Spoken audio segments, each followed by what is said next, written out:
Всем привет! Вы на канале World of Armor. Меня зовут Вячеслав Перепелица. Обычно я делаю доспехи, но не сегодня.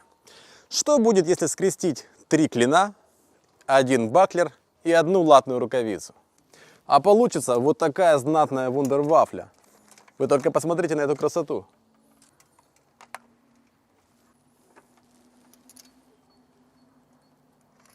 Раз, два, три. О, а это что?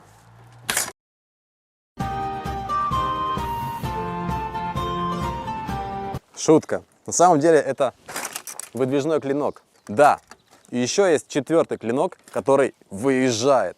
А перед тем, как мы рассмотрим этот щит подробнее, немного истории. Щит с фонарем. Комбинация оружия и доспеха. Оружейники Западной Европы, начиная с позднего Средневековья, были увлечены идеей создания комбинированного оружия. Развитие металлургии и механики, а также появление первых систем ручного огнестрельного оружия позволяло создавать конструкции, которые кажутся скорее антуражом фантастического фильма. В музейных коллекциях сохранились образцы причудливых мутантов, траншейных рандашей или фонарных щитов. Что же это за звери и зачем щиту фонарь? Попробуем разобраться. В Музее истории искусств в Вене представлен один из таких щитов. Датируют его 1540-ми годами. Это настоящая инженерная конструкция, объединяющая, собственно, стальной щит, латную перчатку, выдвижной мечеобразный клинок и несколько зазубренных шипов. В щите есть окошко для средневекового фитильного фонарика. Странно? Более чем.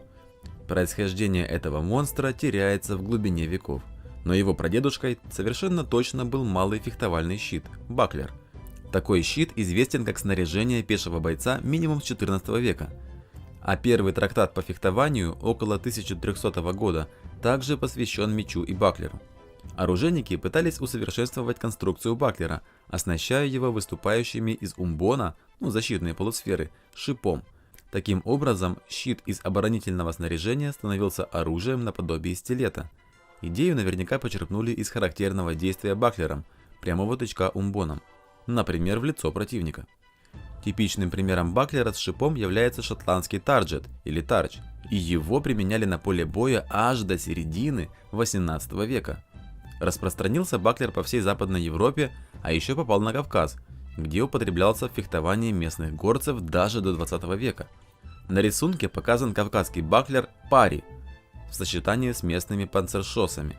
Однако баклер был просто небольшим щитом, уменьшенной версией большого круглого щита, известного с античности. Позже малый щит стали делать цельностальным, но в 16 веке на поле битвы оказался и большой стальной рандаш – снаряжение пехотинцев-рандашьеров. Солдаты-рандашьеры сражались в первых рядах пикинерской фаланги, например, испанской терции, а также принимали участие в штурмах. С конца 15 века баклер плотно зарезервировал место в арсенале уличного забияки и дуэлянта – бритера. Именно бритерские баклеры часто обзаводились не только шипами, но и прорезями-ловушками для острия вражеской шпаги. Иногда в качестве ловушки использовали перфорацию поля щита, делали край баклера зубчатым, приклепывали бортики. Еще реже баклер делали состоящим из 2 отдельных пластин, отстоящих друг от друга на пару сантиметров. Острие вражеского клинка проникало в перфорацию и заклинивалось там вращательным движением щита. Именно такой принцип реализован на щите, который я обозреваю. Шипы специального баклера-мечелома могли также быть зазубренными, иметь поперечные насечки. Это служило аналогом шпаголома, свордбрейкера. А зачем же фонарик? Испанские и итальянские воины часто применяли ночные нападения и штурмы. В темноте оснащение фонариком фитильного или свечного типа было отнюдь не лишним, особенно в штреках, подземных траншеях.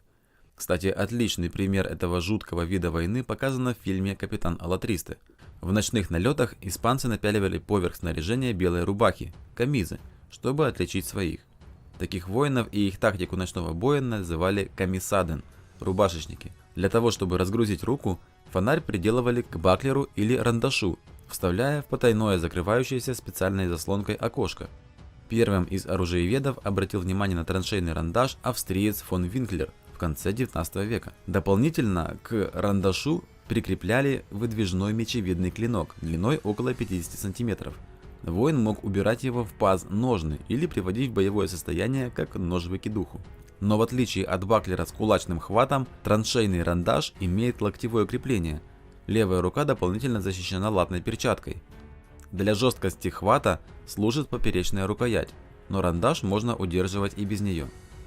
В лондонском Тауэре тоже хранится рандаш с фонарем. Он итальянской работы, датируется 1540-ми годами. Диаметр щита 57 см, высота с фонариком 63 см, глубина линзы щита 17 см. Этот щит – настоящее произведение ренессансского искусства. Украшен рельефом с изображением подвигов римского героя Камиллы. В оружейных коллекциях подобные щиты – величайшая редкость. Причина – сложность изготовления и использования, громоздкость, цена, исключительная ситуативность использования. Ведь ночной бой, штурм и штрек-траншея выпадали бойцу с рандашом гораздо реже сражения в линии. Также известен и щит, комбинированный с пистолетом. А как же Восточная Европа? Тут Тарч вообще был раритетом. В описях оружейной палаты Московского Кремля имеется таких аж один. Он примечателен перпендикулярным креплением рукавицы наруча по отношению к полю щита. Дальним родственником специального баклера был щит для судебного поединка. Схожее оружие в Индии – пата, клинок, соединенный с наручем и рукавицей. Самостоятельно ли придумали подобное оружие на Руси и в Индии? Скорее всего, принесли идею европейцы. Но история таких щитов с лезвиями на этом не заканчивается. В Первую мировую войну солдатам снова приказали лезть в траншеи, где длинная винтовка со штыком могла только помешать.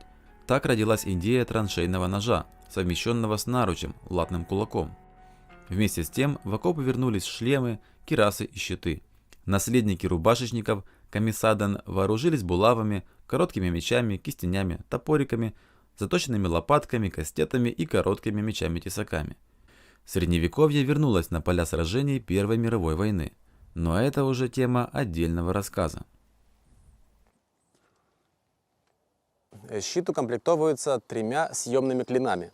Один центральный и 2 на перчатку. Причем центральный имеет характерные зарубки для того, чтобы хватать клинки и ломать их. Немного похоже на знаменитый мечелом. Это оружие с прорезями, которые призваны ломать вражеские клинки. Также есть съемный фонарик. Здесь изнутри устанавливается свечка или лампадка. У меня такая, в общем-то, пластиковая с батарейкой. Свечка прячется в такой фонарь, который можно снимать или приоткрывать для того, чтобы освещать что-то необходимое. Изнутри есть веревочка, за которую мы тянем, и открывается окошко с нашей свечкой. Как уже было сказано, этот щит мог применяться для ночных атак. Но кроме этого, можно было еще применять его и в строю. В общем, очень интересная штуковина. Если я не ошибаюсь, в мире вообще существует только 3 таких щита, которые совмещают в себе не одну функцию, а аж несколько. Сейчас я его соберу в рабочее состояние. Здесь изнутри есть пряжка и ремешок. Это стандартная ситуация для щитов. А вот уже ручка и сама перчатка, это уже нестандартно и очень необычно. Сделано изделие очень добротно. Все края зачищены. Вот на коже есть узор, что, конечно же, приятно. Рукавичка вращается, и это очень-очень good. Мастерам, создавшим это произведение искусства, реально жирный рыцарский лайк. Владимир Кудесник и Серж Бернлье, мое почтение. Просто без слов. Только посмотрите на это.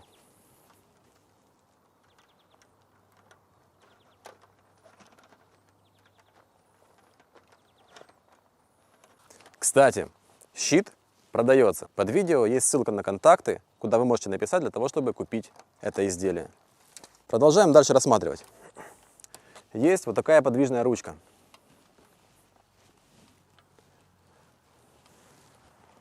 Она необходима для того, чтобы, когда мы одеваем рукавицу, без этой ручки у нас просто вращается, видите, щит болтается на руке, он выкручивается. Но с этой ручкой все, мы контролируем щит. Теперь у нас щит никуда не выворачивается, мы контролируем его плоскость. Это удобно. Центральный клинок. Теперь самый банальный вход щитом плоскостью в строй противника обретает новую смертельную угрозу. Банально вы можете проткнуть что угодно. Глазница, если открыто лицо, а у средневековых воинов часто были открытые лица, горло, если нету корпуса, это все. Вы просто вбегаете, втыкаетесь, и это серьезнейшая рана. Посмотрите, какие здесь шипы, которые можно использовать в какой-то мере как мечелом. Получилось захватить лезвие, изогнули. Вот, словили и начинаете его просто ломать. Видите, как гнется. Грубо говоря, вот мы блокировали, удар сверху приняли на наш клин, раз, и уже все, это ломается дело. Круто. Кроме этого, видите вот эти бортики, это не просто так. Если у нас колющее клинковое оружие входит с колющим ударом, видите, она застряет здесь, что тоже можно дополнительно сломать. То есть весь щит построен таким образом, что мы улавливаем кончики клинков и начинаем просто прокручивать. Здесь вот эти отверстия, они не сквозные. Под внешней сферой есть вторая пластина, которая как бы защищает вас. Было бы довольно глупо иметь здесь отверстие, в которое мы просто ранили бы руку или получали раны прямо в корпус сквозь щит. Такого здесь не будет. То есть все эти отверстия дублируются второй бронепластиной на щите. Еще два сменных лезвия вкручиваются в перчатку.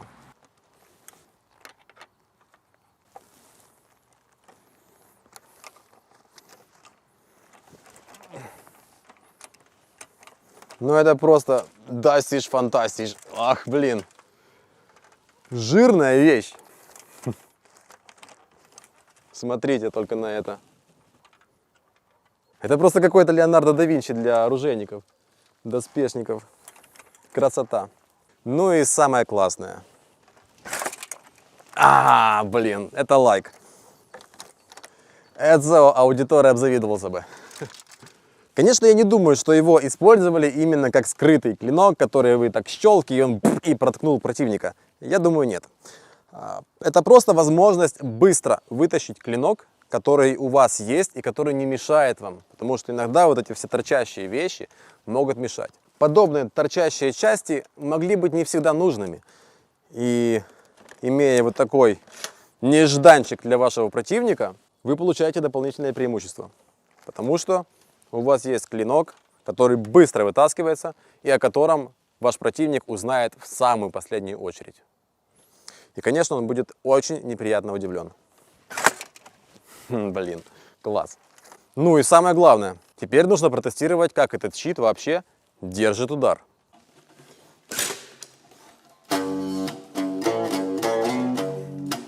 У меня тут новый мешочек. Старенький кончился уже.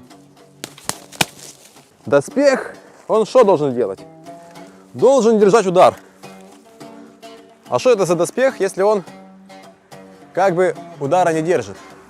У меня здесь Гранд Фальшион. Его вес примерно 3,5, кажется, 4 килограмма. Длина примерно 1,5 метра. Страшнейшее и мощнейшее оружие, ориентировочно 13-14 века.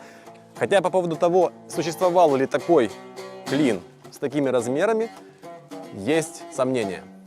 Ну что, пробуем.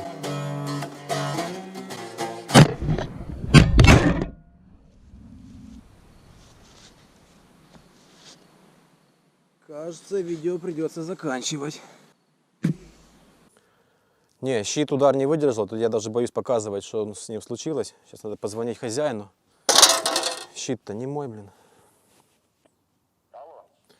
Алло, здорово. Привет, Слав. А ты... Да, слышь, а ты щит не калил? Нет. Вот то что-то он гнется, и у меня Гранд Фальшион двуручный. Я что-то разик ударил, а он вообще, блин, раскромсался. Не понял. Ну я ж думал, он удар держит нормально. Это шутка, что ли? Ну, не совсем. Не, серьезно. Ну, серьезно. Да ну, Слава, ну ты меня там на сердце заболело. Ладно, я сейчас видео снимаю просто. Ах ты жулик. Ну я тебе это У меня даже динамик включенный. Бляха-муха, или что? Да ты что думаешь, ты первый вот так вообще сижу на измене? Кто знает, ну, что там у тебя по сценарию было? Не, ну гроби щит по сценарию пока не было. Не, со щитом все хорошо. Как вы уже поняли, это был такой своеобразный розыгрыш. Я вот не могу понять, почему Владимиру не нравятся мои шутки. А? Ну, подумаешь. Разик бахнул в щит. Тю. Со щитом немножечко познакомились. Вещь классная. Блин, супер. И что же им вообще можно делать? Я обратил внимание, что за счет длины этого лезвия я теперь могу легко прикрывать ногу. Щит маленький, и обычно, чтобы закрыть ногу, ну, его не хватало. Если вы фехтуете, то лучше убирать эту ногу от вражеского удара, потому что она обычно вот выставлена вперед, и это как раз точка, куда можно поразить. А теперь я могу блокировать. Вот. Это хорошо. На правостороннюю стойку, конечно, это особо не работает. Поэтому тут уже проще блокировать оружием. Этот щит 16 века, когда оружейное мастерство и оружейное, и доспешное активно развивалось. И было, конечно, на более высоком уровне, чем в 15 или 14 веке. Следовательно, оружие было уже более высокого качества, что позволяло делать длинные, тонкие клины, которые не ломались и продолжали служить очень долго. Благодаря этому, а также другим факторам, рисунок боя и войны вообще поменялся. Более легкое и маневренное оружие, в конце концов, вытеснило с полей сражения такие оглобли, как тяжеленные алебарды, топоры, тяжелые и короткие мечи. Взамен им пришли различные клины, длинные, легкие, ну и в конце концов пришли шпаги. Именно против различного длинного клинкового оружия в первую очередь и рассчитан такой щит, потому что в нем, видите, очень много ловушек, которые хватают ваше оружие и ломают. То есть есть множество вариантов, когда вы можете захватить оружие, выдернуть или сломать его, или погнуть. Но при этом в массовых баталиях очень эффективно применялись длинные пики. Да, у меня, конечно, такая маленькая пика, маленькое копьецо. Но суть в следующем. Благодаря вот этой рукавице я могу эффективно держать свое оружие. Здесь, кстати, еще есть цепочка.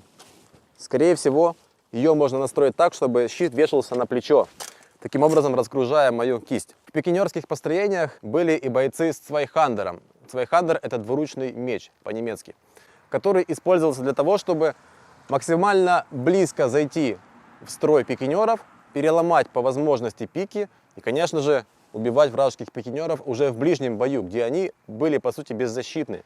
Потому что пика имеет определенную длину, но как только вы проходите за острие пики, пикинер остается совершенно беззащитным. Но благодаря вот такой вундервафле, такой пикинер мог еще очень интересно удивить нашего бойца с цвайхандером. Ну и в заключение можно сказать, что щит обладает рядом несомненных преимуществ, но есть также и недостаток. А самое главное — это его стоимость. Ведь такую сложную вещь не каждый мастер в принципе может даже сделать. А кроме этого, солдаты и любые военные любят вещи, которые легко чинятся и не ломаются. И как известно, чем больше различных деталей в нашем изделии, тем больше шансов, что что-то поломается. Хотя в целом я не знаю, что должно поломаться, чтобы этот щит перестал выполнять свои главные функции, то есть защитные. Но все вот эти клинки, они в принципе могут обламываться, могут терять заточку. А кроме этого, к ним нужно еще и привыкать, потому что есть некоторые моменты, которые хотелось бы использовать, какие-то выпады, которые уже нельзя сделать, на которые нужно обращать внимание, что вы уже не просто в доспехе, а из вашего доспеха торчат ножи. И даже если вам нет необходимости как-то махать руками перед собой, перед щитом, в плотном строю вы можете ненароком задеть своих же. Взмахнув щитом, почесав голову, у вас уже -2 в вашей армии. Конечно, я немного утрирую.